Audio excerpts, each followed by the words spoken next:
வணக்கம் அன்பு நண்பர்களே, நான் உங்கள் அன்பு ஆசிரியர் பொன் தாமரைக்கண்ணன், நாமக்கல் மாவட்டத்திலிருந்து. பாணியாண்டவர் அஸ்ட்ரோ அகாடமி வழங்கக்கூடிய நீங்களும் ஜோதிடராகலாம் குருகுல வழியில் செவிவழி ஆன்லைன் வகுப்பு பகுதி 2 4வது பாடமாக காலம் நேரம். போன பாடத்திலே நாம் விண்ணியல் பற்றி பல விஷயங்களை அறிந்திருக்கிறோம். அதில் ஒரு சின்ன முத்தாய்ப்பான ஒரு சில விஷயங்கள் இருக்கிறது, அதை பார்க்கணும். ஒரு நட்சத்திரம் அப்படிங்கும்போது மேசம் ராசி அப்படின்னு நமக்கு தெரிகிறது, அஸ்வினி நட்சத்திரம் தெரிகிறது.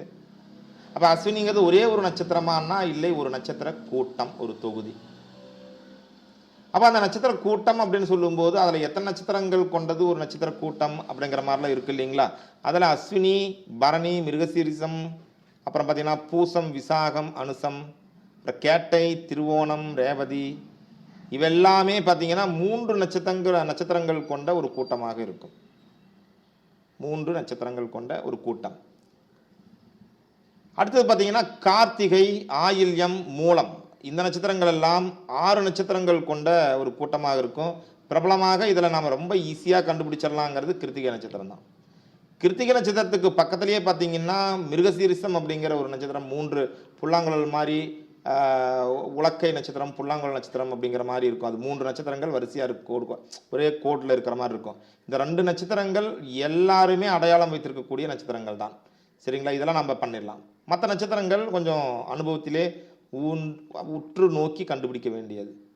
ரோகிணி, புனர்பூசம், மகம், ஹஸ்தம், இதெல்லாம் பார்த்தீங்கன்னா 5 நட்சத்திரங்கள் கொண்ட ஒரு கூட்டமாக இருக்கும். பூரம், உத்தரம், அவிட்டம், அடுத்து பார்த்தீங்கன்னா புரட்டாதி, உத்திரட்டாதி, இந்த நட்சத்திரங்கள்லாம் 4 நட்சத்திரங்கள் இருக்கக்கூடியமாக இருக்கும். இதில் சொல்லப்படாத அந்த நட்சத்திரங்கள் அனைத்துமே பார்த்தீங்கன்னா ஒரு நட்சத்திரம் சிங்கிளாக இருக்கக்கூடிய நட்சத்திரங்களாக இருக்கும் அப்படிங்கிறத நம்ம தெரிந்து கொள்ள வேண்டியது. ஆனால் நான் யாருமே வானத்தில் போய் பார்க்கறதுக்கான அந்த சூழ்நிலைகள் அமையிறது ரொம்ப சிரமம்தான். அதுவும் நம்மளை மாதிரி ஒரு கிராம பகுதிகளிலே இருக்கக்கூடியவர்கள், தெருவிளக்கெல்லாம் இல்லாமல் இருக்கிற காலகட்டத்திலே ஒரு கரண்ட் போயிடுச்சு அப்படின்னு சொல்லும்போது வெளியே வந்து வானத்தை பார்த்தால் நட்சத்திரங்கள் தெரியும். நம்ம சென்னைக்கு அந்த வகுப்பு சம்பந்தமாக செல்லும்போது, பெங்களூர் நகருக்கு அந்த வகுப்பு சம்பந்தமாக சென்று தங்கும்போது, இரவு நேரத்தில் இரவு 10 மணியெல்லாம் ஆச்சுன்னா கூட நம்ம உள்ள சரி தூங்கலாம் அப்படின்னு வந்தோம்னா அங்கே லைட்டெல்லாம் அணைச்சிட்டு பார்த்தாலும் பகல் மாதிரி இருக்குது. வானத்தை பார்த்தோம்னா வானமே ஒரு மாதிரியான வண்ணத்தில், ஒரு ரோஸ் வண்ணம் மாதிரி ஒரு மாதிரியாக மின்னி கொண்டிருக்கிறது. என்னடா அது அநியாயமாக இருக்குது அப்படின்னு பார்த்தோம் அப்படின்னு சொன்னோம்னா, அத்தனை தெருவிளக்குகள், அத்தனை கட்டடங்களிலிருந்து அத்தனை ஒளிகள் வந்து கொண்டே இருக்கிறதுனால அந்த சென்னையிலும் சரி, சென்னை காட்டிலும் பெங்களூரில் பார்த்தீங்கன்னா அந்த வானமே கலராக இருக்குது. ஏன் பெங்களூரில் கலராக இருக்குன்னா மேகங்கள்லாம் கொஞ்சம் கீழே இருக்க மாட்டிருக்கு. அது மேகத்தில் பட்டு பிரதிபலிப்பதனாலே அது கலர்ஃபுல்லாக இருக்குது மேகம். அங்கே நட்சத்திரம் தெரிவதற்கு வாய்ப்பே இல்லை. நீங்கள் என்றாவது ஒரு கிராம பகுதியிலே, மலைப்பகுதிகளிலே சென்றால் அதையெல்லாம் நீங்கள் பார்க்கலாம். பார்க்கறதுக்கு ஐடியா இருந்துச்சுன்னா அது சம்மந்தப்பட்ட புத்தகங்கள்லாம் இருக்கிறது. விண்மீன்கள் எங்கே இருக்கிறது, விண்மீன்களுடைய தோற்றம், விண்மீனுடைய இருப்பு அப்படிங்கிற மாதிரிலாம், அதெல்லாம் நீங்கள் படித்து அதையெல்லாம் உள்வாங்கி கொண்டு அப்புறம் போய் நீங்கள் பார்க்கலாம். கோளரங்கம் மாதிரியான இடங்களிலே ஒரு சில விஷயங்களை பார்க்கலாம். அதற்கான நேரம் இருக்கோ இல்லையோ, அதனால் அதை பற்றி பெருசாக இன்னும் பேசி கொண்டு இருக்க வேண்டாம்ங்கிறதுனாலே காலம் நேரம் அப்படிங்கிற பாடத்திற்குள்ளார போயிடலாம். இப்போ நாம் இருப்பது பூமியிலே. காலம் என்பது ஒரு விஷயம், நேரம் என்பது ஒரு விஷயம், இடம் அப்படிங்கிறது நாம. சரிங்களா. இப்போ காலம் என்பது இறந்த காலம், நிகழ்காலம், எதிர்காலம், 3ஐயும் சேர்த்தது தான் காலம். காலத்தினுடைய அரசன் கடவுள். நேரம் அப்படிங்கிறது இப்போ நமக்கு ப்ரெசண்ட்டில் இருக்கக்கூடிய இந்த நொடி. இப்போ நான் பேசிகிட்டு இருக்கேன்னா பேசிக்கொண்டு இருக்கக்கூடிய ஒரு எழுத்தை வாசித்து அடுத்த எழுத்து வந்துருச்சுன்னு சொன்னாலே நாம் அந்த காலத்திற்கு தாவி கொண்டு விடுகிறோம். பேச ஆரம்பித்த இப்போ இந்த பதிவு ஒரு 4 நிமிடம் 40 நொடிகள், 4 நிமிடம் 40 நொடிகளுக்கு முன் இருந்தது கூட, இப்போ சென்ற நொடியில் இருந்தது கூட இறந்த காலம்தான். அடுத்து நான் என்ன பேசப் போகிறேன் என்பது தெரியாது. அதெல்லாம் எதிர்காலத்தில் இருந்து இப்போ ப்ரெசண்ட் இந்த நிகழ்காலத்திற்கு வந்து அந்த நிகழ்காலம் கடந்த காலத்துக்கு சென்று விடுகிறது. நான் கடந்த காலத்தில் பேசி முடித்த ஒரு விஷயத்தை என்னுடைய எதிர்காலத்தில் கேட்டுக்கொண்டிருக்கக்கூடிய உங்களுடைய நிகழ்காலத்தில் இந்த பகுதிகளை கேட்க இருக்கிறீர்கள். இப்போ கேட்டுட்ருக்கிற இந்த நொடி உங்களுக்கு நிகழ்காலம், நீங்கள் கேட்டு முடித்த அந்த 5 நிமிடங்கள் உங்களுக்கு கடந்த காலம், இனி கேட்கக்கூடிய எத்தனை நிமிடங்களோ உங்களுக்கு எதிர்காலத்தில் இருக்கிறது. இப்போ இதில் இருந்து உணரக்கூடிய ஒரு விஷயம் என்ன என்றால், இந்த பதிவு செய்யப்படும் பொழுது எனக்கு இறந்த காலம் அப்படிங்கிற அந்த சூழ்நிலைகள் ஆன பின்னாடி தான் இந்த பதிவு முடியும். இப்போ சென்ற பதிவு கூட ஒரு 3/4 மணி நேரம் கேட்டிருக்கீங்கன்னு சொன்னால், அது எனக்கு பேசி முடித்த உடனே அது இறந்த காலமாகிவிட்டது. ஆனால் அதை கேட்கும் பொழுது உங்களுக்கு நிகழ்காலமாகவும், நீங்கள் கேட்டு முடித்த பின்னாடி அது இறந்த காலமாகிறது. கேட்பதற்கு முன்பு அது எதிர்காலத்தில் தான் இருந்தது. அப்போ அந்த எதிர்காலம், நிகழ்காலம், இறந்த காலம் என்பதெல்லாம் அந்தந்த நபர்களுக்கு ஏற்ப மாறிக்கொண்டே இருக்கிறது. அந்த நபர்கள் ஒரு விஷயத்தை எப்படி சந்திக்கிறார்கள், எந்த இடத்தில் சந்திக்கிறார்கள் என்பதை பொறுத்து அந்த விஷயங்கள்லாம் மாறிக்கொண்டே இருக்கிறது அப்படிங்கிறத நாம் உணர வேண்டும். காலத்தை நாம் சரியாக கணித்து கொள்ளவில்லை, அறிந்து கொள்ளவில்லை அப்படின்னு சொன்னோன்னா ஜோதிடத்திலே எந்த பலனும் சொல்ல முடியாது. எந்த விஷயத்தையும் உருப்படியாக நாம் பண்ணவே முடியாது. சரிங்களா? இப்போ ஒரு ஜாதகத்திலே நாம் பார்க்குறோம், என்னத்தை பார்க்குறோம்? கடந்த ஜென்மமாக நாம் செய்த அந்த கர்ம வினைகளை அனுசரித்து நாம் ஏதோ ஒரு கர்மாவை அனுபவிப்பதற்காக, அதாவது காலம் காலமாக இருந்த அந்த கர்மவினை என்பது சஞ்சித கர்மா. அந்த சஞ்சித கர்மா என்பது ஒரு பெரிய ஒரு கண்டெய்னர் லாரின்னு வச்சிங்களேன். கண்டெய்னர் லாரி நிறைய இருக்கிற ஒரு பொருட்கள் தான் சஞ்சித கர்மா அப்படின்னு நம்ம எடுத்துக்கலாம். அந்த கண்டெய்னர் லாரியில் இருந்து ஒரே ஒரு பர்ஸில் மட்டும் அங்கே இருக்கிற ஒரு பை, ஒரு சின்ன பை, கைப்பைன்னு வச்சுக்கலாமே, அந்த பையில் ஒரு சில பொருட்களை எடுத்துகிட்டு நாம் அதை வச்சு ஏதோ ஒரு சம்பவம் பண்ணலாம் அப்படின்னு நாங்கள் இறங்கி போகிறோன்னு வைங்க. அதுதான் நம்முடைய இன்றைய பிறப்பு. நாம் சேர்த்து வைத்திருக்கக்கூடிய அந்த சஞ்சித கர்மாவில் பல நன்மைகள் இருக்கும், பல தீமைகள் இருக்கும், பல புண்ணியங்கள் இருக்கும், பல பாவச் செயல்கள் இருக்கும். நாம் பலரை ஏமாற்றி இருக்கலாம், நம்மை பலர் ஏமாற்றி இருக்கலாம், நாம் பலரை வஞ்சித்திருக்கலாம், நம்மை பலர் வஞ்சித்திருக்கலாம், பல நல்ல புண்ணிய செயல்கள் செய்துவிட்டு வந்திருக்கலாம், அதற்கான பலன்களை அனுபவிக்காமல் வந்திருக்கலாம், பலன்களை அனுபவித்து விட்டு புண்ணிய செயல்கள் செய்யாமலும் வந்திருக்கலாம். அதனுடைய ஏதாவது ஒரு சில விஷயங்களை இந்த ஜென்மாவில் செலவழிப்பதற்காக, அனுபவிப்பதற்காக அந்த ஒரு பதிவுகளோடு நாம் பிறப்போம். அதுதான் பிராப்தம். அந்த பை, சின்ன பையோட நாங்கள் வர்றோன்னு சொன்னீங்களா, அந்த பை தான் பிராப்த கர்மா, பிராரப்த கர்மா அப்படின்னு சொல்லுவோம்.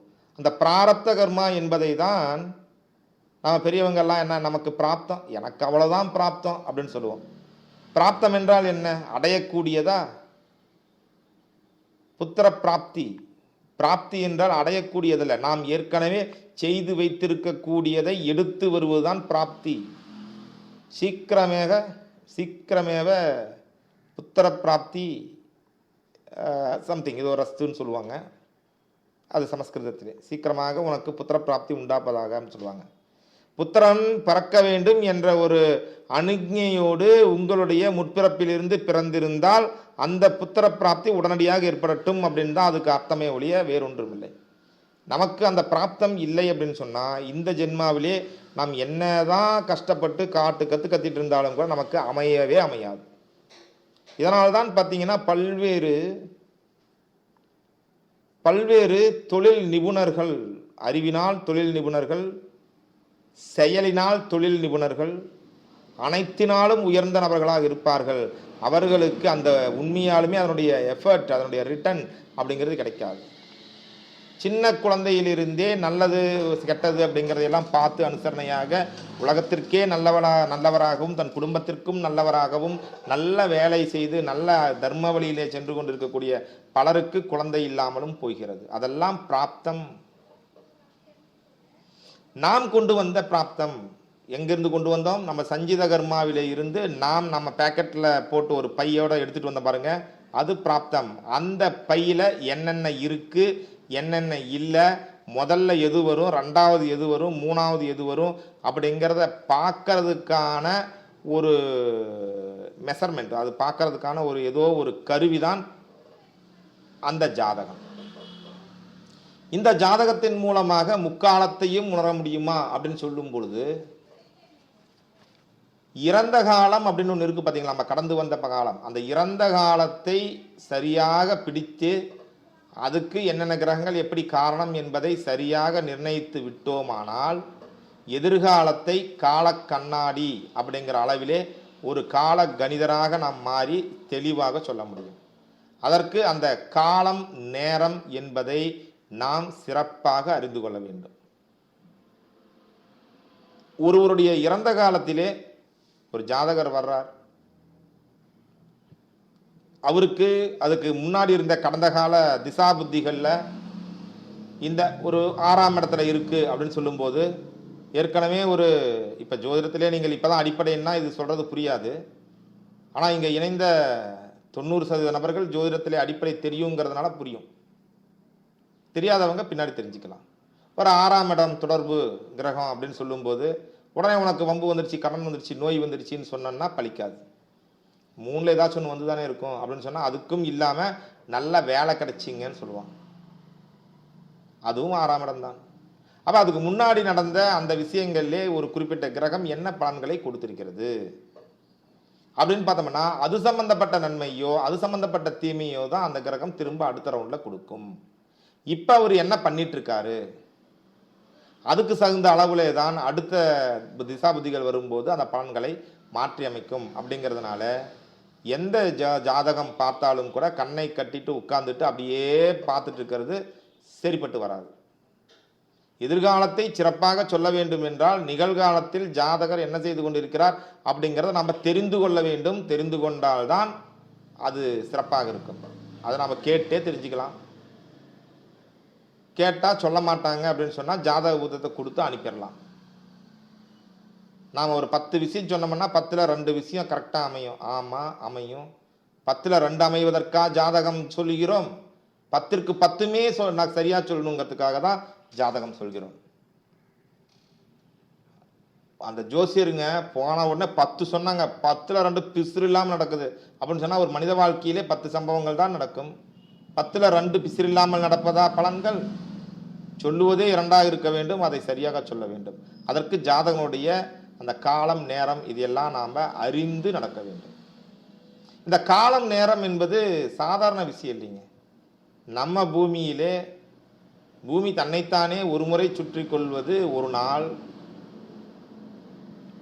இதுவே நீங்கள் போயிட்டு சந்திரனில் குடியேறினீங்கன்னு சொன்னால் சந்திரன் தன்னைத்தானே ஒரு முறை சுற்றி கொள்வதற்கு 29 நாட்கள் ஆகும், 30 நாள், ஒரு மாதம் ஆகும்.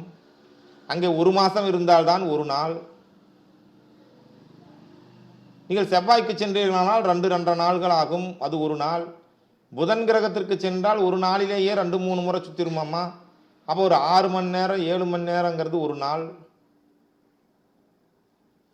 சனி கிரகமும் அப்படித்தான், தன்னைத்தானே ரொம்ப வேகமாக சுற்றிக்குமா, அங்கேயும் ஒரு நாள் என்பது வேறு. இங்கே நமக்கு சூரியனை பூமி 365 நாளை சுற்றுது ஒரு வருஷம். இதே நீங்கள் சனி கிரகத்துக்கு போயிட்டீங்கன்னா அங்கே சனி தன்னைத்தானே ஒரு முறை சுற்றுறது ஒரு நாள் அப்படின்னா அது பூமியின் பார்வையில் 30 வருஷம் ஆகுது சுற்றிட்டு வர்றதுக்கு. சனியுடைய ஒரு சுற்றுக்கு எத்தனை ஒரு நாள்னா அதுக்கு ஒரு வருடத்திற்கு எத்தனை நாள் அப்படிங்கிறது நமக்கு தெரியாது. அப்போ இதில் நம்ம தெரிந்து கொள்ள வேண்டிய விஷயம் என்ன அப்படின்னு சொன்னோம்னா அந்த காலம் நேரம் என்பது அந்தந்த கிரகங்கள், அந்தந்த சூழ்நிலைகள், அந்தந்த நபர்கள், அவர்களுடைய ஆயுள், இதற்கு ஏற்ப அந்த காலம் நேரம் என்பது மாறும். இதை நாம் அறிந்து கொள்ள வேண்டும். உதாரணமாக நாங்கள் பார்த்தீங்கன்னா நமது பூமியிலே, உலகத்திலேயே பூமியில் மட்டும்தான் கிரகங்கள், எல்லா கிரகங்களுக்கும் அதிபதி பூமி தான். பூமியில் தான் உயிரினங்கள் இருக்கிறது, எங்குமே உயிரினம் இல்லை என்ற அளவில் தான் சாஸ்திர சம்பிரதாயங்கள் ஏற்பட்டிருக்கிறது நாம் நினச்சிட்டு இருக்கோம். ஆனால் நமது வேதங்கள் தெளிவாக குறிப்பிடுகிறது, பூமியில் இருக்கக்கூடிய நாம் மனிதர்கள் அப்படின்னு சொல்கிறோம். மனிதர்களுக்கு மேம்பட்ட சக்தியுடைய பல நபர்கள் இருக்கிறார்கள், அவர்களை தேவர்கள் என்று அழைக்கப்படுகிறது. ஒரு காலம் அந்த தேவர்கள் எல்லாமே ஏலியன்ஸாக இருக்கலாம், நமக்கு தெரியாது. அவர்களுடைய பூமி, அவர்கள் வாழக்கூடிய அந்த கிரகம் என்பது வேறு, அங்கே இருக்கக்கூடிய ஆண்டுகள் நாட்கள் என்பது வேறு. அப்படிங்கிறதுக்கான ஆதாரங்கள் நமது வேதங்களிலே இருக்கிறது, அறிவியலில் இது வரைக்கும் கண்டுபிடிக்கல. இன்னும் கொஞ்ச நாளில் யாராச்சும் கண்டுபிடிச்சு சொல்லுவாங்க. அப்போ ஆமாம் ஆமான்னு சொல்லுவாங்க. அது வரைக்கும் நம்ம வேதங்கள் சொல்லக்கூடியதை பழித்து கொண்டு தான் இருப்பார்கள். அவர்கள் முட்டாள்களா முட்டாள்கள் இல்லையா, நாம் முட்டாளா முட்டாள் இல்லையா என்பதெல்லாம் காலப்போக்கில் தெரிய வரும். நாம வேதங்களை ஆதாரமாக கொண்டு தான் செல்ல வேண்டும். அந்த அளவில் எல்லாம் நாம் பார்த்தோம் அப்படின்னு சொன்னோம்னா நமக்கே பாருங்களேன், நமது பூமியிலே ஒரு ஆண்டு என்பது தேவர்களுடைய உலகத்திலே ஒரு நாள். இந்திரலோகம், இந்திரன் முதலிய தேவர்கள் இருக்காங்க இல்லையா, அக்னி அது இது நம்ம எல்லாமே பார்த்தீங்கன்னா தேவர்கள் தான்.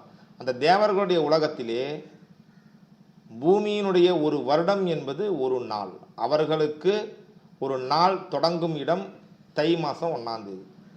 நம்ம பூமியிலே தை மாதம் 1ஆம் தேதி என்பது அவர்களுக்கு நாள் தொடங்கும் இடம். அவர்களுக்கு நண்பகல் என்பது சித்திரை 1ஆம் தேதி. அவர்களுக்கு இரவு ஆரம்பம் அப்படிங்கிறது ஆடி 1ஆம் தேதி. சரிங்களா? நள்ளிரவு அப்படிங்கிறது அவங்களுக்கு ஐப்பசி 1ஆம் தேதி. ஐப்பசி மாதம் தான் நள்ளிரவு. அப்போ அந்த நள்ளிரவு அப்படிங்கிறத தேவர்கள் அப்படியே இருந்துட்டு போகிறாங்க. நமக்கு அந்த தேவருடைய அருளாசி கொஞ்சம் கூட இல்லாமல் போயிடும் அவங்களால தூங்கிட்டு இருக்கும்போது. அதனால தான் அந்த ஐப்பசி கார்த்திகை மாதங்க நள்ளிரவு ஒரு 3 மணி அந்த சந்தர்ப்பத்துக்கு அந்த ஐப்பசி கார்த்திகையில் தீபாவளி, திருக்கார்த்திகை தீபம் இது மாதிரிலாம் நாம் ஏற்றி அந்த இறைவனுடைய அருளாசி அந்த நெகட்டிவெல்லாம் இல்லாமல் நல்ல பாசிட்டிவை கொண்டு வரதுக்காக அந்த விழாக்களை எல்லாம் நாம் கொண்டாடுகிறோம். எல்லாம் சயின்ஸாக தான் பண்ணுறாங்க. அதிகபட்சம் அந்த நோய் நொடிகள் எல்லாமே புரட்டாசி மாதம் ஆரம்பித்து ஐப்பசி கார்த்திகையில் தான் வரும். அந்த காலகட்டங்களில் தான் சுத்தபத்தமாக இருக்க வேண்டும், நன்றாக இருக்க வேண்டும், எந்த பிரச்சனையும் வராமல் நம்ம நல்லா பார்த்துக்கணும் அப்படின்ட்டு ரொம்ப இருப்போம். அப்புறம் தை மாசி மாதம் பங்குனி மாதத்தில் வரும்போது எந்த நோய் நொடிகள் வந்தாலும் அது அப்படியே குறைந்து போய்விடும். இந்த கொரோனா காலத்தில் கூட நம்ம இதை பார்த்துருப்போம். சரிங்களா? ஏன்னா கொரோனா ஆரம்பித்தது கார்த்திகை மாதம், மார்கழி தை மாசிலாம் ரொம்ப மோசமாக இருந்துச்சு. அப்புறம் சித்திரை வைகாசியில் கொஞ்சம் கொஞ்சமாக குறைஞ்சிச்சு. அப்புறம் திரும்ப வந்துச்சு, வரல, அப்படியே போயிட்டு இருந்துச்சு. எல்லாமே அப்படி தான். ஏன்னா தேவர்களுடைய நள்ளிரவு அப்படிங்கிறது கொஞ்சம் அருளாசி குறைந்ததாக இருக்கும்.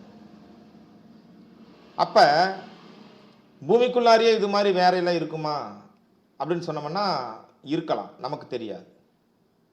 உதாரணத்துக்கு அந்த விட்டில் பூச்சிகள், அந்த ஈசல் அப்படின்ற ஒரு இனம் இருக்குது. எனக்கு தெரிஞ்ச அந்த ஈசல் அப்படிங்கிறது மழை காலங்களில் கார்த்திகை ஐப்பசி கார்த்திகை மாதங்களிலே மழை வரும்போது, தூறல் வரும் பொழுது அங்கே இருக்கக்கூடிய அந்த சிறு காக்கை குருவிகள் இது மாதிரி சின்ன இனங்கள்லாம் இருக்குது பார்த்தீங்களா, அதுக்கெல்லாம் அந்த அடைமழை காலத்திலே வெளியே அதற்கான உணவு தேடலுக்கு செல்ல முடியாது. அந்த உணவு தேடலுக்கு இறைவன் அளக்கக்கூடிய ஒரு அற்புதமான பரிசு ஈசல். ஈசல் பார்த்தீங்கன்னா ஒரு அற்புதமான உயிர். அதுக்கு வாய் கிடையாது, அதனால் அது சாப்பிடாது, அதுக்கு ஜீரண மண்டலம் கிடையாது, ஒன்றும் கிடையாது. அது அதனுடைய பயன் என்னென்னா, ஈசல் மண்ணில் இருந்து அப்படியே சாரி சாரியாக லட்சக்கணக்காக பறந்துட்டு வரும். ஒரு 2 நிமிஷம் 3 நிமிஷம் பறக்கும். அப்புறம் அதுக்குள்ளார அந்த காக்கை குருவிகள்லாம் அதை தின்னுடும். ஒரு கால் திங்கலை அப்படின்னு சொன்னோம்னா அந்த ஈசனுடைய ரக்கை பறந்து கொண்டு இருக்கும்போதே உதிர்ந்து விடும். அதனுடைய வயிற்று தாங்காமல் அது கீழே விழுந்துடும். கீழே விழுந்துச்சுன்னா அங்கே இருக்கக்கூடிய அந்த கோழி இந்த மாதிரியான உயிரினங்கள், அந்த மண்ணில் இருக்கக்கூடிய வேறு பல தவளைகள், பாம்புகள், எலிகள் இது மாதிரி இருக்கக்கூடிய தரைவாழ் உயிரினங்கள்லாம் அந்த ஈசலை தின்னுடும். அப்போ இறைவன் ஒரு உணவு அளிக்கிறான்னு பாருங்கள். இதையே நம்ம இப்போ சொல்லிட்டு இருக்கோம்னு சொன்னால் அந்த ஈசல் மாதிரியான உயிரினங்களுடைய முழு ஆயுளே 5 நிமிடம் தான். அது இரவு நேரத்தில் வந்துச்சுன்னா இரவை மட்டும்தான் பார்க்கும், பகல் நேரத்தில் வந்துச்சுன்னா பகலை மட்டும்தான் பார்க்கும். அப்படி ஆயுள் முடிந்துவிடும். இரவில் தோன்றக்கூடிய ஒரு ஒரு 5 மணி நேரம் 6 மணி நேரம் இருக்கக்கூடிய ஒரு உயிரினம் இருக்குன்னு வைங்களேன். அந்த உயிரினம் ஒரு சாயங்காலம் ஒரு 7 மணி 8 மணிக்கு பிறக்குது. விடிய காத்தாளுக்குள்ளார அது இறந்துருது. அதனுடைய ஆயுள் வட்டமே அவ்வளோதான்னா சூரியன் அப்படின்ட்டு ஒரு விஷயம் இருக்குது அப்படிங்கிறது அதுக்கு தெரியாது. அதுக்கிட்ட போய் சூரியன் இருக்குது, ஒளி வரும் அப்படின்னா ஒளின்னா என்ன அதுக்கு தெரியாது. சரிங்களா? இப்போ சூரிய ஒளி இருக்கும்போது ஒரு காத்தால ஒரு 10-11 மணிக்கு உயிரினம் பிறக்குது, 4 மணி 5 மணிக்கு இறந்துருது. அது அவ்வளோதான் அவருடைய ஆயுள் அப்படின்னு சொன்னோம்னா இருட்டு அப்படின்ட்டு ஒரு விஷயம் இருக்குன்ட்டு அதுக்கு தெரியாது. இப்போ நாம் எந்த இடத்துல இருக்கோம், யாராக இருக்கோம், நம்ம சுற்றி என்ன நடந்துட்டு இருக்குது, நமது ஆயுள் என்ன, இதை வைத்துத்தான் நமது அனைத்து விஷயங்களும் அறிவும் தராதரமும் உண்டாக்கப்படும். சரிங்களா? இது காலத்தில் ரொம்ப பிரதானமானது. நாம இருக்கக்கூடிய காலகட்டத்திலே நம்மை சுற்றி என்ன இருக்கிறது அப்படிங்கிறத பார்க்கணும். அதுதான் ஜோதிடத்தில் நம்ம பார்க்குறோம். நாம் உயிரோடு இப்போ நகர்ந்து கொண்டு இருக்கக்கூடிய இந்த ஆண்டு இந்த விஷயத்தில் நமது பிராரப்த கர்மா பிரகாரம் வாங்கி வந்த அந்த வரத்திலே என்ன கிரகம் என்ன அருளாசி நடந்து கொண்டிருக்கிறது, அதுக்கு தகுந்த மாதிரி நாம் வாழ்ந்து கொண்டிருக்கிறோமா? இருட்டாக இருந்தால் அங்கே ஒளியேற்ற விளக்குகளோடு வாழ வேண்டும். ரொம்ப வெயில் அதிகமாக இருந்தால் அதை குறைப்பதற்கு செருப்பெல்லாம் போட்டுட்டு தான் வெளியே போகணும், குடை எடுத்துகிட்டு போகணும். ரொம்ப அதிகமான இருந்துச்சுன்னா நம்ம ஒரு வீட்டுக்குள்ளார இருக்கிற மாதிரி நம்ம முதல்லையே இருக்கணும். நம்ம வேலைகளை பகலில் ஏற்படுத்தி கொள்ள வேண்டும். ஒரு ஆஃபீஸ் திறந்திருக்கும் பொழுது தான் ஆஃபீஸ் ஒர்க்கெல்லாம் பண்ணணும். ஆஃபீஸ் மூடி இருக்கிற டைமில் போய் வாசலை தட்டிகிட்டே உட்காந்துட்டு இருந்தோம்னா அது தோல்வி. ஆஃபீஸ் திறந்திருக்கும் போது அந்த வேலையை விட்டு அங்கே போய் அந்த வாசலில் போய் தூங்கிட்டு இருந்து வந்தாலும் சிக்கலாகிவிடும். ஒரு சின்ன சின்ன விஷயங்கள் தான். நான் இப்போ சொன்னதெல்லாமே உதாரணங்கள் இருக்கு இல்லைங்களா? அதெல்லாம் என்னென்னா காலத்தே பயிற்சி. என்ன பிராரப்தம் கர்மால இருக்கிறதோ அதை அனுசரித்து அது சார்ந்த பணிகளை செய்வதற்கு சொல்லிக் கொடுக்கிறது தான் ஜோதிடம். அதை அறிந்து கொண்டு செயல்படுத்தி வெற்றி பெறுவது தான் ஜோதிடம் காட்டும் வழி. சரிங்களா? இந்த அளவில் நமக்கு தேவர்களுடைய ஒரு நாள் என்பது நமக்கு ஒரு வருடம் அப்படிங்கிறதுனால அவர்களுடைய நம்ம 365 வருஷம் 365 வருஷம் ஆனாதான் தேவர்களுக்கு ஒரு வருஷம். 365 வருஷம் நாம் உயிரோடு இருப்போமா? எத்தனை பரம்பரை தாண்டி விடுவோம். இப்போ முன்னாடியெல்லாம் பார்த்தீங்கன்னா 25 22 வருடங்களுக்கு ஒரு பரம்பரை, 25 வருஷத்துக்கு ஒரு பரம்பரை இருந்துச்சுங்க. இப்போ சராசரியாக 30 35 வயதுக்கு ஒரு பரம்பரை தாண்டி கொண்டு போகிறது. அப்போ முன்னாடி இருந்த அளவுக்கு 100 ஆண்டுக்கு 5 தலைமுறைகள், 300 ஆண்டுக்கு 5 15 16 தலைமுறைகள், 350 ஆண்டுகளுக்கு 21 தலைமுறைகள். கணக்கு அதுதான். 21 தலைமுறைகளுக்கு உனக்கு இது வந்துடும் அப்படின்னு சாபம் கொடுக்குறாங்க அப்படின்னு சொன்னோம்னா தேவர்களுடைய ஒரு ஆண்டு அப்படிங்கிறது ஒரு முக்கியமான ஒரு கணக்கீடு. அதுதான் அந்த 21 தலைமுறை என்பது தேவர்களுடைய ஒரு ஆண்டினுடைய ஒரு அளவீட்டு கருவி. சரிங்களா? ஏறக்குறைய 21 தலைமுறைகளை ஒருத்தர் கடந்துருவாங்க. அந்த 21 தலைமுறைக்கு முன்னாடி ஒருத்தர் செஞ்ச பாவ புண்ணியங்கள் நம்மோடு தொடர்ந்து வரும், அதுக்கு பின்னாடி வராது. ஏன்னா அது தேவர்களுடைய ஒரு நாள். அந்த ஒரு நாள் வரைக்கும் அவங்களுக்கு அந்த ஞாபகம் அந்த தொடர்புகள் இருக்கும் அப்படின்னு சொல்றாங்க. சரிங்களா? இந்த அளவில் தேவர்களுக்கும் இத்தனை ஆண்டுகள் இப்படிலாம் இருக்கு அப்படின்னு சொல்றோம் இல்லைங்களா? அதை யுகம் அப்படிங்கிற மாதிரி ஒரு கணக்கீடுகள் செய்கிறாங்க. தேவர்களுக்கு அந்த கணக்கீடுகள் செய்யப்படவில்லை, மனிதர்களாகிய நமக்கு பண்ணியிருக்காங்க. பொதுவாக நமக்கு சொல்லக்கூடிய அந்த விஷயங்கள் கிருதயுகம், திரேதாயுகம், துவாபர யுகம், கலியுகம். கரெக்டு தான். துவாபர யுகம், கலியுகம். இப்போ கலியுகம் நாம் நடத்தி கொண்டிருப்பது துவாபர யுகம் கிருஷ்ணர் இருந்த கிருஷ்ண பரமாத்மாவுடைய இது. திரேதாயுகம் அதனுடைய கடைசியிலே ராமர் பிறந்தார். துவாபர யுகத்துடைய கடைசியிலே கிருஷ்ணர் பிறந்தார். கிருதயுகத்திலே தான் நம்முடைய வாமனன், நரசிம்மன், மச்சாவதாரம், கூர்மாவதாரம் இதெல்லாமே கிருதயுகத்தில் நடந்தது அப்படின்னு சொல்லுவாங்க. இது 4ம் கொண்டது ஒரு சதுர்யுகம். சதுர்யுகம் அப்படின்னா 42,20,000 ஆண்டுகள் அப்படின்னு சொல்றாங்க. 43,20,000 ஆண்டுகள் அப்படிங்கிறது ஒரு சதுர்யுகம். அப்போ ஒரு சதுர்யுகம் அப்படிங்கிறது ஒரு செட் ஆஃப் யுகாஸ். அதாவது கிருதயுகத்தில் ஆரம்பிச்சு திரேதாயுகம், துவாபர யுகம், கலியுகம். யுக ஆதி அப்படின்ட்டு ஒரு வார்த்தை கேள்விப்பட்டிருக்கிறோமா? யுக ஆதி நிச்சயமா இப்ப ஞாபகத்தில் உகாதி பண்டிகைன்னு ஒன்று சொல்லுவோம் இல்லைங்களா? அதுதான் யுக ஆதி பண்டிகை. சரிங்களா? யுகம் ஆதி அது எதற்காக வந்தது அப்படின்னு சொல்லும்போது இந்த யுகத்தின் முதல் நொடி, கிருதயுகத்தினுடைய முதல் நொடியிலே சூரியன், சந்திரன், அடுத்தது பார்த்தீங்கன்னா குஜாதி ஐவர், சூரியன், சந்திரன், குஜாதி ஐவர், இந்த 7 கிரகங்களும் 0 பாகையில் அஸ்வினியினுடைய முதல் 0 பாகை இருக்கு பாருங்களா, அந்த இடத்துல மீட் பண்ணிக்கும். எல்லா கிரகங்களும் 7 கிரகங்களும், ராகுக்கு எது விட்டுருங்க, அது நிழல் கிரகம், அதுவும் அன்னைக்கு கிரகணமாக தான் இருந்திருக்கணும். சரிங்களா? அந்த 0 பாயிண்ட்ல எல்லா கிரகங்களும் தன்னுடைய பயணத்தை ஆரம்பிக்கக்கூடிய அந்த நொடி யுக ஆதி, யுகாதி. அதுதான் யுகாதி பண்டிகை அப்படின்னு சொல்கிறோம், யுக ஆதி. சரிங்களா? அப்போ அது வந்து பார்த்தீங்கன்னா எப்போ அப்படின்னு பார்த்தீங்கன்னா இந்த 4 சதுர்யுகத்தினுடைய முதல் நொடி. அப்போ இருந்து ஆரம்பித்த அந்த பயணங்கள் 43,020 ஆண்டுகள், 43,020 ஆண்டுகள் வரைக்கும் மாறவே மாறாது. அப்படியே திரும்பவும் அதே மாதிரி ஒரு சூழ்நிலை வரவே வராது.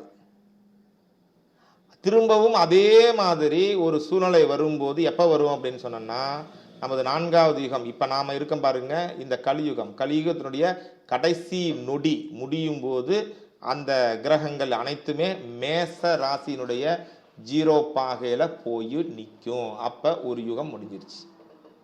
இது மாதிரி 71 சதுர் யுகங்கள் சேர்ந்தது ஒரு மண்வந்திரம் அப்படின்னு சொல்றாங்க. மண்வந்திரம். அந்த ஒரு மண்வந்திரத்துக்கு 71 சதுர்யுகம் கரெக்ட். அடுத்தது பார்த்தீங்கன்னா மண்வந்திரம் அப்படிங்கிறதும் 14 மண்வந்திரங்கள் கொண்டது அப்படின்னு சொல்றோம். இப்போ 14 மண்வந்திரங்கள் கொண்டது ஒரு கல்பம் அப்படின்னு சொல்றாங்க. ஒரு கல்பம். அப்ப அந்த கல்பம் இருக்கு இல்லைங்களா, அந்த கல்பம்னா என்ன அப்படின்னு பார்த்தீங்கன்னா, ஒரு கல்பம் சமம் பிரம்மாவுக்கு அறநாள். பிரம்மாவுக்கு அறநாள், அதாவது ஒரு பகல் பொழுது அல்லது இரவு பொழுது. இப்போ பகல் பொழுது தான், அதனால தான் நம்மளே இருக்கோம். பிரம்மாவுடைய பகல் பொழுது தான் நம்ம இருக்கோம். அப்போ ஒரு கல்பம்னா பிரம்மாவுக்கு அறநாள் இல்லைங்களா. அந்த ஒரு கல்பம் முடிஞ்சு அந்த கல்பத்தினுடைய கடைசி நொடி, இப்போ 14வது மண்வந்திரம், 14 மண்வந்திரம் இருக்கு இல்லைங்களா, அதில் ஸ்வேதவராக கல்பம் அப்படிங்கிற அந்த கல்பத்தில் தான் நாம் இருக்கோம். சரிங்களா? இப்போ நாம் இருப்பது 7வது மண்வந்திரம் கல்பத்தில் சென்ட்ருங்க. 14 மண்வந்திரம் ஒரு கல்பம், அதில் 7வது மண்வந்திரத்தில் பாதியில் தான் நம்ம இருக்கோம். அந்த பாதி 7 கிடுத்தாரி 8 9 10 அப்படின்ட்டு 14 மண்வந்திரங்கள் முடிஞ்ச பின்னாடி அதனுடைய எண்டிங் பாயிண்ட் இருக்கு இல்லைங்களா, அப்பத்தான் பிரம்மாவுக்கு அறநாள் முடியுது. அந்த உலகமெல்லாம் அழிந்து ஒளிந்து ஒடுங்கி அப்படியே எல்லாத்தையும் திரும்பவும் 0வாக்கி ஒன்றும் இல்லாமல் அந்த பிரளயம், மகா பிரளயம் சொல்றாங்க இல்லையா, அந்த மகா பிரளயம் என்பது பிரம்மாவுடைய அரை நாளுக்கு பின்னாடி. 14 மண்வந்திரங்கள் ஒரு கல்பம், அந்த ஒரு கல்பத்தினுடைய எண்டிங் பாயிண்ட் இருக்கு இல்லைங்களா, அப்பதான் அந்த உலகம் காலியாகும். அப்புறம் இன்னொரு கல்பம், அதே அளவு இன்னொரு கல்பம்னால் எத்தனை கோடி வருடங்கள், அது வரைக்கும் எந்த இயக்கமும் இருக்காது. அத்தனை கோடி வருடங்களுக்கு பின்னாடி திரும்பவும் உலகம் உற்பத்தி ஆகும் 0ல இருந்து அப்படின்ட்டு நம்ம சாஸ்திரங்கள் சொல்லுகிறது. சரிங்களா? இப்போ இதில் பிரம்மாவுக்கு ஒரு கல்பம் அப்படின்னு சொல்கிறோம் இல்லைங்களா, அப்போ 2 கல்பம்னா ஒரு நாள் இல்லைங்களா, அது மாதிரி 2 கல்பமாக 100 நாட்கள் 365 100 இல்லையா, 100 தான் இருக்கும். 100 நாட்கள் 100 ஆண்டுகள் வந்தால் தான் ஒரு பிரம்மாவுக்கு ஆயுள் அப்படின்னு சொல்கிறாங்க. ஒரு நாள் மாதிரி 365 நாள் வந்து 365 100 365 வந்து, ஐயோ இதுக்கு எவ்வளவு நாள் கணக்கு போகிறது இப்போ மைண்ட்லேருந்து சொல்கிறோம் இல்லைங்களா, அது கஷ்டம், ரொம்ப கஷ்டம். அதெல்லாம் கணக்கே போட முடியாதுங்க. அத்தனை வருஷம் முடிஞ்சாதான் ஒரு பிரம்மாவுக்கு பதவி முடியுது. அந்த பிரம்மா பதவி முடிஞ்சிருச்சுன்னா இன்னொரு பதவி வந்துடும். இதெல்லாம் காலக்கணிதம்.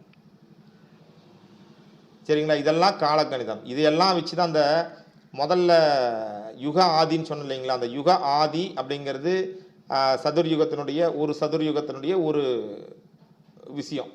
அதாவது கிருதயுகம் ஆரம்பிக்கிறது. அது கிருதயுகத்தில் இருந்து திரேதாயுகத்துக்கு ஒரு கணிதம், துவாபர யுகத்துக்கு ஒரு கணிதம், கலியுகத்துக்கு ஒரு கணிதம்னுட்டு அதெல்லாம் பண்ணி அங்கிருந்து கணிச்சு நீங்கள் பார்த்தீங்கன்னா இன்னைக்கு இந்த கிரகம் இந்த இடத்துல தான் இருக்கும், இந்த டிகிரி தான் இருக்கும், டிகிரி சுத்தமாக நம்மளால் கணிக்க முடியும். அது திருக்கணித பஞ்சாங்கம். அப்போ அந்த கால கணிதம் என்பது திருக்கணித பஞ்சாங்கத்தில் ஆல்ரெடி இருக்குது அப்படிங்கிறத நீம்பெல்லாம் புரிந்து கொள்ள வேண்டும். சரிங்களா? இதெல்லாம் வந்து பார்த்திங்கன்னா ரொம்ப பெரிய கணிதம், கொஞ்சம் புரியாத கணிதம் மாதிரி இருக்கும், கொஞ்சம் குழப்பமான கணிதமாக இருக்கும். குழப்பமான கணிதம் அதெல்லாம் பெரிய கணிதங்க, புரியாதுங்க அப்படிங்கிற மாதிரி வச்சாலும் கூட நமக்கு புரிஞ்ச மாதிரி நமக்கு தெரிஞ்சது மாதிரி இருக்கணும் அப்படின்னு சொன்னோன்னா, நமக்கு ஒரு நாள் அப்படின்னா 24 மணி நேரம், பகல் 12 மணி நேரம், இரவு 12 மணி நேரம்னு சொல்கிறோம். அது நாளிகை கணக்கில் தானே அன்னைக்கு பண்ணிட்டு இருந்தாங்க. இது ஹோரா அப்படிங்கிறது 12 24 ஹோரா ஒரு நாளைக்கு அப்படின்றது. ஹோராங்கிறது ஹவரண்ட் ஆயிடுச்சு, அது வேற விஷயம். ஆனால் நாளிகை அப்படிங்கிற ஒரு கணக்கில் தான் அந்த மணி கணக்குகள் இருந்தது. அப்போ அதில் பார்த்தீங்கன்னா நமக்கு ஒரு நாள் அப்படிங்கிறது 60 நாளிகை அப்படிங்கிற மாதிரியும், ஒரு நாளிகை என்பது 60 வினாளிகை அப்படின்னுட்டும், ஒரு வினாளிகை என்பது 60 லிப்தம் லிப்தம் அப்படிங்கிற ஒரு அளவுக்கும், அடுத்து அதுக்கும் கீழே கூட பார்த்தீங்கன்னா அந்த லிப்தம்ங்கிறதே நமக்கு கணக்கு வராதுங்க. அதுக்கும் கீழே ஒரு லிப்தம்ங்கிறது 60 விலிப்தம், ஒரு விலிப்தம் என்பது 60 பரா, ஒரு பரா என்பது 60 தத்பரா அப்படிங்கிற அளவில் கணிச்சிருக்காங்க. ஒரு தத்பரா அப்படிங்கிறதெல்லாம் மைக்ரோ நானோ, மைக்ரோவுக்கு கீழே நானோன்னு சொல்கிறாங்க இல்லைங்களா, அந்த செகண்டுக்கும் கீழே இருக்குங்க அந்த தத்பரா அப்படிங்கிறதெல்லாம். அவ்வளவு அளவுக்கு நம்முடைய ஜோதிட சித்தாந்தத்திலே அந்த காலத்தை கணித்து சொல்லியிருக்காங்க. ஏன்னா இங்கே நமது தத்பரா நம்மளால் உணரவே முடியாத ஒரு தத்பரா இருக்கு இல்லைங்களா, மைக்ரோ நானோவுக்கும் கீழே இருக்கக்கூடிய ஒரு கால அளவு இருக்கு இல்லைங்களா, அந்த காலத்திற்குள் கூட ஒரு உயிரினமோ ஒரு உலகமோ உற்பத்தியாகி அழிந்து விடுவதற்கான வாய்ப்புகளும் உண்டு. அந்த ஒரு தத்பராங்கிற மைக்ரோ நானோ செகண்டில் பிறந்து உடனே அதே செகண்டில் சாகக்கூடிய ஒரு உயிரினத்திற்கு அதுதான் முழு ஆயுள். அந்த முழு ஆயுளுக்குள் அது பிறந்து வளர்ந்து தன்னுடைய இனப்பெருக்கத்தை முடித்து வயதாகி மூப்படைந்து நோயுற்று இத்தனையும் அந்த தத்பராவில் கூட நடப்பதற்கு வாய்ப்பு இருக்கிறது. எப்படின்னு சொன்னோம்னா, பிரம்மனுடைய நாட்களில் நாம இப்ப தத்பரா ரேஞ்சில் இருப்போம், தத்பராவுக்கும் கீழே இருப்போம். பிரம்மனுடைய அரை நாளில் எப்படி 7 மன்வந்தரங்கள் 14 மன்வந்தரங்கள் இருக்கிறதோ, அந்த மன்வந்தரங்களுக்கு உள்ளார எப்படி பல யுகங்கள் சதுர்யுகங்கள் இருக்கிறதோ, சதுர்யுகங்களில் எத்தனை இருக்கோ இதெல்லாம் நீங்கள் கால்குலேஷன் பண்ணீங்கன்னா பிரம்மனுடைய ஒரு தத்பரா தான் நம்மளுடைய ஒரு 100 ஆண்டு 120 ஆண்டு ஆயுளாக இருக்கும். அப்போ நமக்கு இத்தனை ஆண்டுகள் நம்ம இருக்கோம். ஒரு நாள் நம்ம சொல்கிறோம் இல்லைங்களா, அந்த ஒரு நாள் நம்ம எத்தனை காரியம் செய்கிறோம். ஆனால் நமது ஒரு நாள் பிரம்மனுக்கு ஒரு மைக்ரோ நானோ செகண்டுக்கும் கீழே இருக்கலாம். ஆச்சரியம் உண்டாக வேண்டும் நண்பர்களே. இப்போ நாம் இதில் என்ன தெரிந்து கொள்ள முடியும் அப்படின்னு சொன்னோன்னா, அந்த காலம் என்பது அந்தந்த இடத்திற்கு, அந்தந்த உலகத்திற்கு, அந்தந்த உயிர்களுக்கு ஏற்ப அந்த காலம் என்பது, நேரம் என்பது, அதனுடைய அளவீடு என்பது, அதனுடைய அனுபவம் என்பது, அதனுடைய ஏற்பு என்பது மாறுபடும். நாம் போயிட்டு இன்னைக்கு ஒரு வேண்டுதல் வச்சோம், 2 வருஷமாக வேண்டுதல் வச்சோம், 3 வருஷமாக வேண்டுதல் வச்சோம், இறைவா அவனுக்கு காது கேட்கலையா அப்படின்னு சொன்னோன்னா, பிரம்மலோகத்தில் இருக்கக்கூடிய ஒரு தத்பரா அளவுக்கு தான் நமக்கு இங்கே டைம் இருக்கும். அதாவது ஒரு நொடியில் கோடியில் ஒரு பங்கு, லட்சத்தில் ஒரு பங்கு தான் நம்மளுடைய ஆயுள். சரிங்களா, நம்மளுடைய ஆயுளை, அந்த ஆயுளில் இப்போ நமக்கு சுற்றி இருக்கக்கூடிய மைக்ரோ அளவில் இருக்கக்கூடிய அந்த பாக்டீரியா, அந்த வைரஸு இதெல்லாம் கத்துறது நம்ம காது கேட்குதா? கேட்காது. அது மாதிரி ஒரு சில விஷயங்கள் நடக்கும் நடக்காது அப்படிங்கிறதுக்கு ஒன்றும் கிடையாது. அதனுடைய அளவீடுகள் என்னென்னா, எந்த ஒரு பாக்டீரியாவாக இருந்தாலும் வைரஸாக இருந்தாலும் அதனுடைய உயிரியல் தன்மை எப்படியோ அது மாதிரி எப்படி பிறக்குது அழியுது இது மாதிரி இருக்கோ அது மாதிரி நாங்களும் பிறக்கிறோம் அழிகிறோம், அவ்வளோதான். ஆனால் நம்ம அளவிற்கு வேறு கிருமிகள் மாதிரி இல்லாமல் நம்ம உலகத்திற்கு நாமே ஒரு கிருமி தான், ஒரு உயிர், அவ்வளோதான். ஒரு கிருமின்னு நாம் சொல்லக்கூடியதும் ஒரு உயிர் தான். நாம் ஒரு மனிதன் அப்படின்னு சொல்கிறதும் ஒரு உயிர் தான். பிரபஞ்சத்திற்கு அனைத்துமே உயிர்கள் தான். சரிங்களா, அந்த அளவில் நாம் ஒரு உயிர். நமக்கு அறிவு ஞானம் இது மாதிரியான விஷயங்களை இறைவன் தந்திருக்கிறான். அப்படிங்கிறதுனால நாம் நம்மக்கிட்ட இருக்கக்கூடிய அறிவை வைத்து, நமக்கு தெரிந்த அந்த விண்ணியலை வைத்து, நமக்கு கிடைத்த தரவுகளின் அடிப்படையில் நமக்கான எதிர்காலத்தை கணித்து கொள்ள ஜோதிடம் அப்படிங்கிற கலையை அற்புதமாக வடிவமைத்திருக்கிறோம் நண்பர்களே. அந்த ஜோதிட கலையை நம்ம என்ன பண்ணுங்க, பயன்படுத்தி வாழ்க்கையிலே உயரமான ஒரு இடத்திற்கு செல்வதற்கு முயற்சிக்க வேண்டும். முயற்சிப்போமா? இந்த அளவுக்கும் நீங்கள் இந்த பதிவை கேட்டீங்க அப்படின்னு சொன்னீங்கன்னா, இந்த பதிவுக்கு நீங்கள் அந்த லைக் போடுறீங்க இல்லையா, அதை வந்து ஹார்ட் சிம்பிள் போடுங்க. நீங்கள் ஹார்ட் சிம்பிள், இந்த பதிவுக்கு ஹார்ட் சிம்பிள் எத்தனை பேர் போட்டிங்களோ அத்தனை பேர் மட்டும்தான் இந்த பதிவை கேட்டிருக்கீங்க கடைசி வரைக்கும் அப்படின்னு நான் எடுத்துக்குவேன் நண்பர்களே. நன்றி. அடுத்த பாடத்தில் சந்திக்கலாம்.